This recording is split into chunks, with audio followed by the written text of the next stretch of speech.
大家好，今天的视频内容是把6种常用模具钢的核心优点讲透，精准匹配你的生产需求。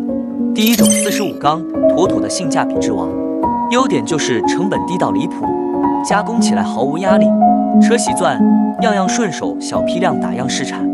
用它快速验证产品结构，省钱又高效。第二种 S50CE 是45钢的进阶款，优点是强度和耐磨性都略胜一筹，性能更稳定，同样适配1万模次内的小批量生产，价格亲民，简易模具选它准没错。第三种 P20 预硬钢，中批量生产的主力军，核心优点是免2次淬火加工完成就能直接上机，尺寸稳定性拉满，性价比极高 ，ABS、PP 等常规塑料注塑都能轻松驾驭。第四种 718H P20 的升级款天花板，优点是钢料纯净度更高，抛光性能更出色，成型的外观件表面更细腻无瑕疵，中批量高端日用品家电外壳就选它。第五种 S136模具钢，耐腐蚀加镜面双优款，